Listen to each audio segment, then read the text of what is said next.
Welcome to the May 24th episode of MSP Dispatch, your source for community events, news, and commentary in the MSP channel. Joined as always, I'm here with my co-host, Tony Francisco. Tony, how you doing, my friend? Excellent, my friend. Excellent. How the heck are you doing today? How was your weekend?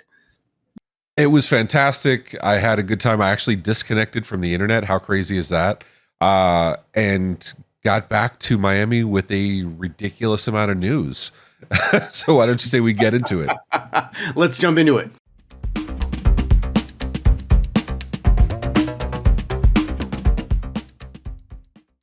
Microsoft announces Microsoft Security Experts Managed Cybersecurity Services. As listed in MSPtoday.com, Microsoft is making a new play in the cybersecurity space with the announcements of new service categories. The new suite of services will pair expert-trained technologies with human-led services in an effort to help customers attain more compliant and productive outcomes in their organization. They are listing three new products. The first is the Microsoft Defender Experts for Hunting, which is geared for customers who already have a robust security operations center in place. The Microsoft Defender Experts for XDR is aimed at customers who wish to expand the capacity for their service operations, their SOC. And the final managed service in this category is the Microsoft Security Services for Enterprises. This offering is geared for large enterprises who want a comprehensive, personalized service from Microsoft experts. Quote, our vision is to deliver this new category of services across security, compliance, identity, management, and privacy, wrote Vasu Jakal, the Corporate Vice President, Security, Compliance, Identity, and Management. The first step on the journey is to offer new expanded services for security, and Microsoft is uniquely positioned to help our customers and partners meet today's security challenges. Ray, I have so many questions about this. Security. That's all we talk about here at MSP Dispatch. Is Microsoft encroaching on the MSP world, the MSSP world, the very community that is one of their core audiences? Are they getting outside of their lane, or are they just enforcing what is already there and making their very customer base stronger? What are your thoughts on that? To me, the Microsoft roadmap over the last several years has been almost an exact duplicate every single time. It is consistent. It is decipherable. You can follow this play by play if you pay attention closely enough. It is release something new, offer it to partners to sell. When the partners don't do it correctly, Microsoft offers it themselves directly. This has happened with Azure creation. This has happened with security defaults. This has happened with shutting down basic authentication with email. Over and over, Microsoft says, do these things. We recommend these things. When you don't do these things, we're going to offer this service to do it better. And I think this is just the latest iteration of that. Microsoft is saying, we can offer these security practices. We can offer this security services to end users, to enterprises. And if MSPs aren't doing it correctly, which I hate to say, but we see over and over and over again, MSPs are finding every excuse some MSPs are finding every excuse under the sun to say why they can't do it, why their market is different. And I apologize if this sounds like one of my repeated rants over the last 10 years, but if you're not going to do it, somebody else is. And Microsoft's saying, we'll do it. Because at the end of the day, failure to provide good security practices result in increased costs for absolutely everyone provided. Insurance companies that get shut down because, like Franklin University we talked about not too long ago, all these, it hurts everybody. So if you're not going to do it, let the experts do it. Well, that's I think you're hitting it right on the head, where if somebody isn't doing it, but it looks like the current product list is really aimed towards the larger. They very specifically talk about the SOC and the enterprise aspect. Two of those three are very much geared for that particular audience, which is outside of the current MSP track that their main customer staple is about. So is it that the larger of the caliber of customers aren't doing it correctly? Is it just to augment them? Is this maybe a natural lead into something much smaller as they move down the pyramid to the smaller SMB, MSP, community-based customer? I'm trying to figure out, from what you've seen in your experience in the Microsoft world, do you see a correlation, or do you think Microsoft is going to stay in their lane regards to the enterprise caliber customer just for these services? Do I expect Microsoft to stay in their lane, play in their playground only, and focus on enterprises? Absolutely not, because it's Microsoft and they're going to go after wherever the dollar is at. Remember NCE, remember everything else. That's how they do. Thankfully, there's enough work for security researchers for do all the breaches and all the security events out there. Everybody will have plenty of work to go around. Absolutely, absolutely, and there's a lot of protective measures across the board from the people that are leading us in the larger enterprise caliber, even at the government level. I hear there's some new protections coming out from a security perspective. Ray, tell us about that.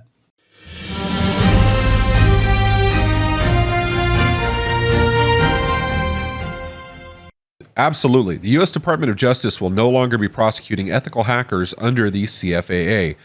The U.S. Department of Justice is going to be separating cases of good faith security research from ill-intended hacking.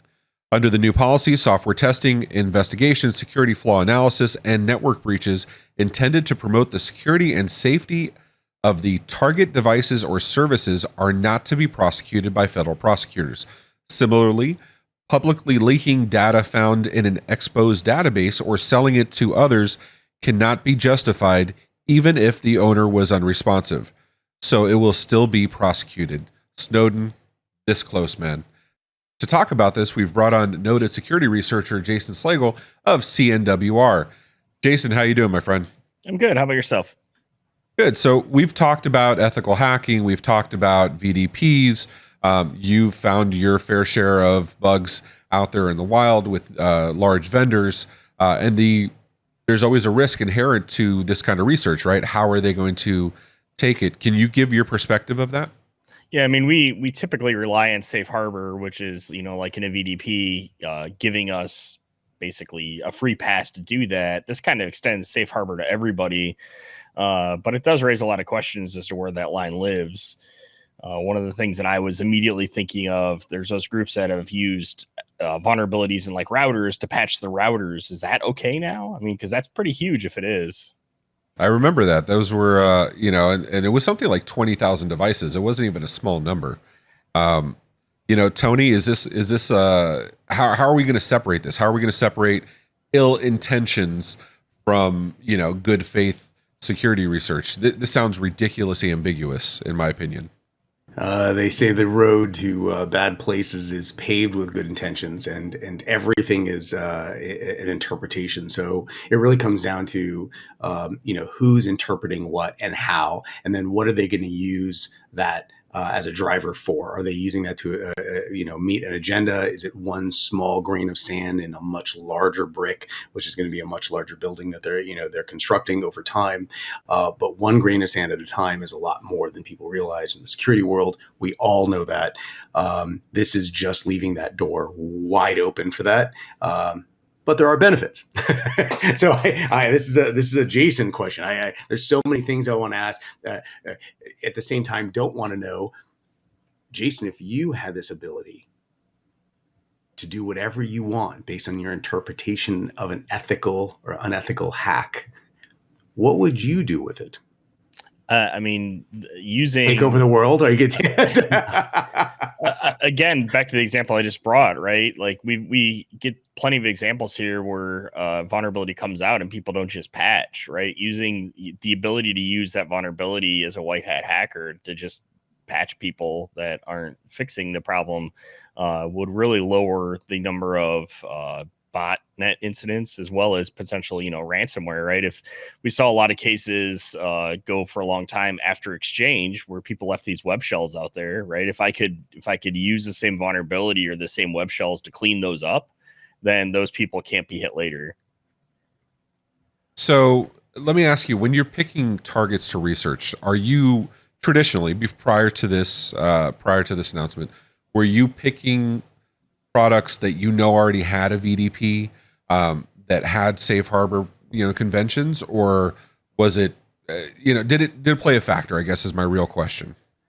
Not really. It may have played a factor in how like loud and obnoxious I was willing to be about something, right? You don't want to flaunt it if you don't have any protections. But the reality of it is that the place I play in, which is the channel space largely, it's going to be in the court of public opinion really bad for a vendor to come at me because I poked at their product, right? So I've been relying on that level of protection. This just codifies that into well, it's not even a law. It's basically the DOJ telling people not to prosecute for now, I guess. That's one of my questions. Does this change later? Right. And that's the problem also, right? Like they're saying at the DOJ level, they're not going to prosecute. Doesn't stop anybody else from prosecuting. With our, especially in the US, and we have a global audience, but this is specifically a US based story. The local municipalities, the, individual, attorneys general of each state, they're still free to prosecute. It's just at the federal level won't be prosecuted. So I'm very curious as to how this is going to play out. Have you heard this story came out a few days ago. Jason, you're dialed into the security research world. Has there been a blip on this on their radar, or is it just a non-issue, a non-starter? Not that I've seen. Most of the most vendors, not all vendors, if you're acting in good faith, are going to mostly leave you alone anyway. So this hasn't been huge news that I've seen. Well, I appreciate your feedback as always. If you're an MSP and you're a security researcher and you have thoughts on this, hit us up in the comments below. Shoot us an email, news@mspmedia.tv. Hit us up on the socials, and we'd definitely love to hear from you. Jason, if you can hang out with us on the third story, we definitely love to hear your opinion as an MSP. Tony, we have Microsoft delivering security services. We have the US DOJ saying they're not going to go after quote unquote ethical hackers. And yet still the costs for MSP services to deliver security may be going up. That is correct. As listed in smartermsp.com, the cost of delivering those MSP services are definitely going up. They have created a list of best practices for MSPs due to the increase of malicious cyber activity. The first 12 practices includes things such as adopt multi-factor authentication, MFA, encourage customers to create secure offsite backups, review and verify all connections. Another 15 of best practices are not just limited to the MSPs themselves, including enable monitoring and logging, set clear network expectations, have a thorough understanding of the security service that the MSP is actually delivering. This is an extremely comprehensive list. Go into the show notes, look at these lists, and validate as an MSP that you're actually doing all this. But that leads into my question, Ray. Aren't MSPs already doing this? Are they just saying what we already know, or are we missing some things? And that being said, I know that there was a CRN article that may or may not have been quoted by what's his name? It rhymes with Mason. Yes. It rhymes with Mason. An excellent article that covers this very topic. So, Jason, we'd love your input on that. But let's go back to the question. Aren't these things already being done? And this article is very tied to the CISA security concerns that malicious activity is shooting through the roof. It's something we talk about every single week here at MSP Dispatch. What are we missing here? Ray, what are your thoughts on that? I mean, I feel a little bit like Bill Murray in Groundhog Day. It's, by the way, turn on MFA and also turn on MFA and turn on MFA and turn on MFA. It's a literal broken record. These are things now we all admit, and Jason and I were talking about this and, pre-show, as MSPs, we always have that checklist, that laundry list, that honey-do list of stuff we want to get implemented. And I'm absolutely being reasonable about that and saying there's probably not a single MSP on the planet that has that list 100% done for 100% of their clients. No way in hell. If you are the unicorn. Let us know you're holding the Holy Grail. You found magic. But separate from that, most MSPs should be most of the way there, right? Like the low-hanging fruit, like MFA, like least privileged access, like named accounts and regular auditing. These are common sense things that we should already be doing. This is tantamount to, using grounded plugs. This is not new information. Security changes often. And, so it's something that you always have to be aware of the next threat. And if you're still worried about the last threat, you're already behind the eight ball. Jason, you're an MSP. You do this. Is your cost for delivering services going up based on this list, or were they already there? They're already there. All of our new renewals we've kind of taken the approach of not making security optional, right? It's like, I don't really want to do business with you if you don't want to take security seriously, for a couple of reasons. One, reputationally for me, it's bad when you finally do get popped because you decline services. And two, when that finally happens, because it will. I mean, it will, even if you do everything right over a long enough time period. The time and effort that goes into remediation is long, and the payout times for insurance companies who you're presumably using to do it are also long, right? So it's kind of a lose-lose for me. This is an interesting question. So I've had this conversation with MSP before, and the counter argument from one MSP was legitimately, it's like carrying around a spare tire, and a full-size spare tire, because the cost of gas over a 7 to 10 year period until you need that tire will surpass the amount of a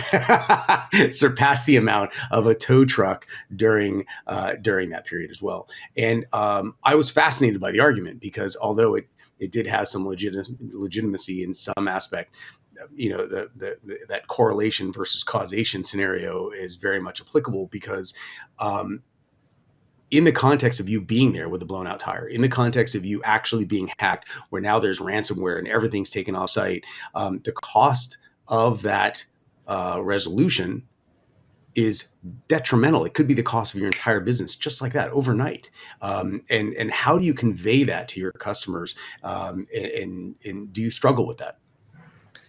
Yeah, so it's possible that not every client actually goes to the level of needing a SOC, like 24/7 coverage, or needing, a SIM, where we're essentially collecting logs. And, maybe we could make an argument that you could differentiate there, but, that's one of the recommendations pretty far down that list. I mean, we're still seeing in the most recent threat reports I've seen from people like Perch, we're still seeing like 70 to 80% of MSP level breaches are some account doesn't have MFA on it, right? So it doesn't really increase the cost of your services to start delivering things like that. And that's the thing that strikes me. And actually, you and I kind of, gave you gruff about this not too long, or a while back, where I was saying security researchers gave the answer always of it depends, right?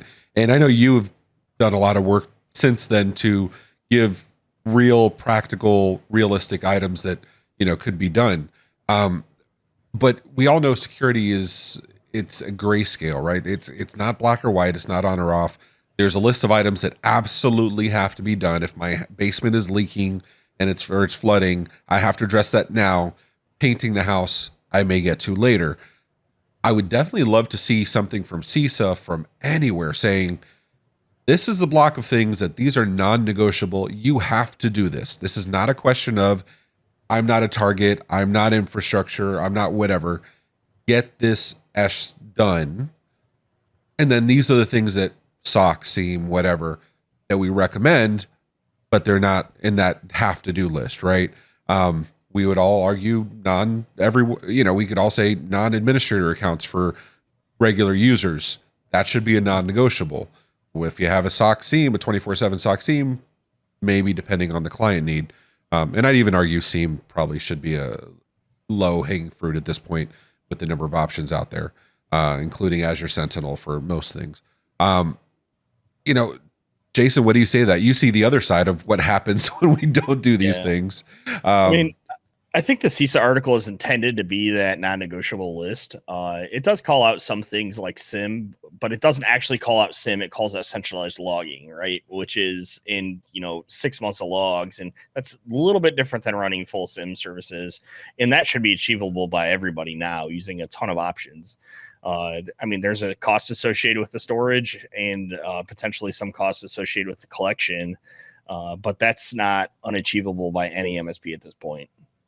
Well, Azure Sentinel lets you collect at least Azure logs or Microsoft 365 logs for free, right? Yep. So at minimum, you can do that, and then the other stuff. We definitely want to hear from you, the MSP audience. Are these things non-negotiable? What items are negotiable? We definitely want to hear how it's impacting you. Speaking of that, Community Corner, we have some feedback from EU MSPs on the story we covered last Friday on Microsoft making concessions to avoid the antitrust suits that were forthcoming from the European Union.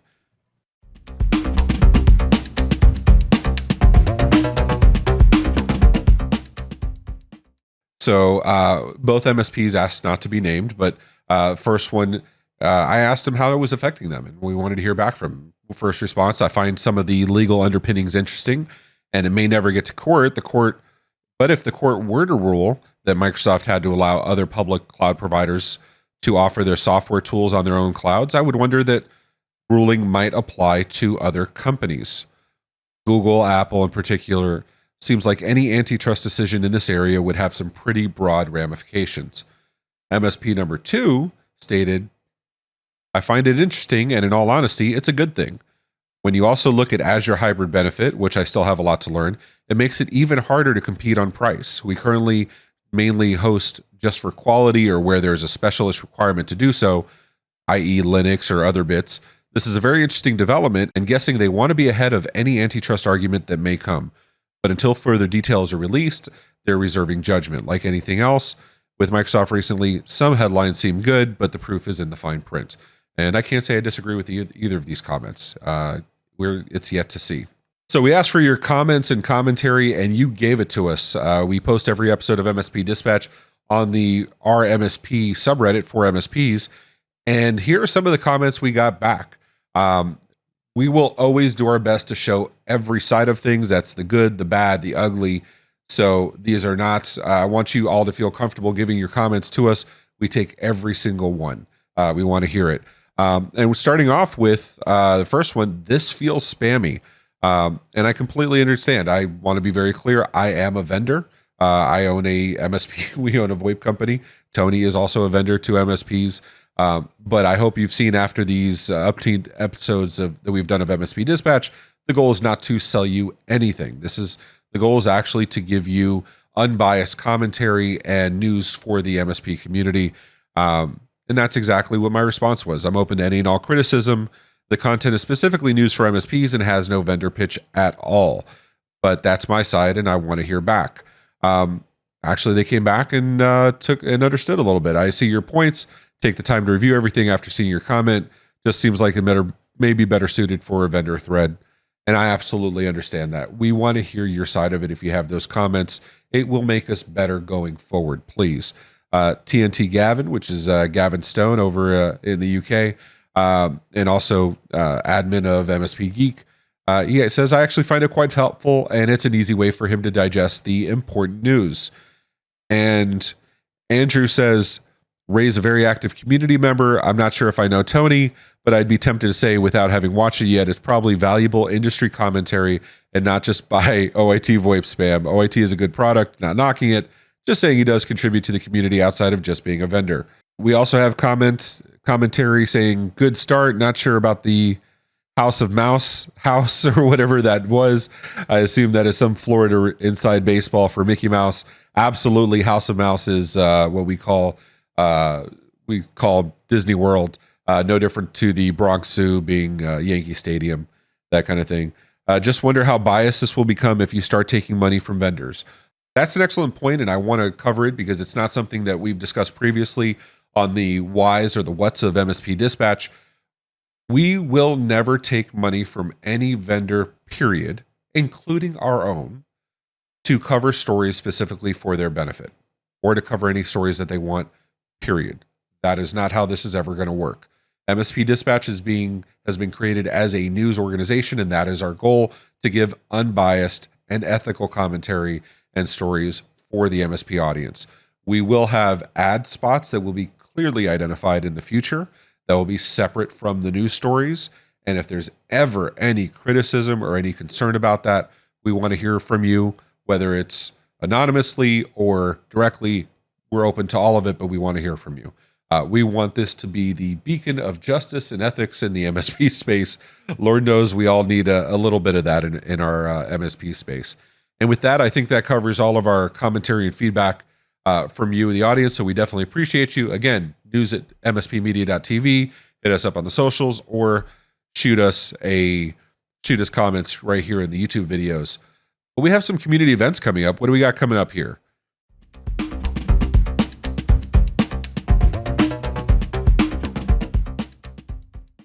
So here we have May 24th and 25th, ASCII Success Summit in Boston, Massachusetts.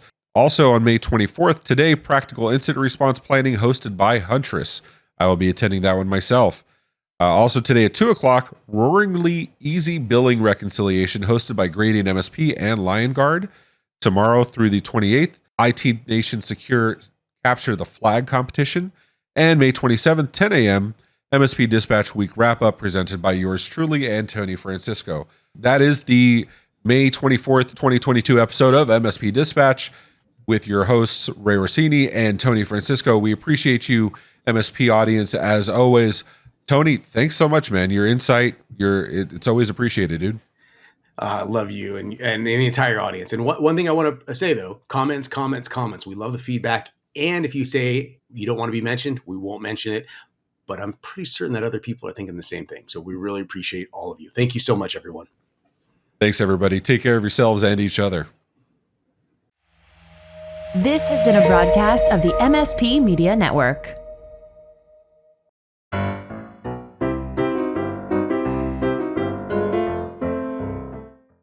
Let's address some because there was an interesting one in our MSP where, how the read that?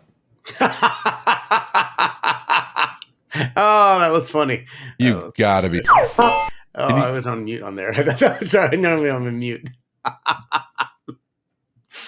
Can you give me the link to that and I'll read off the link instead of the screen?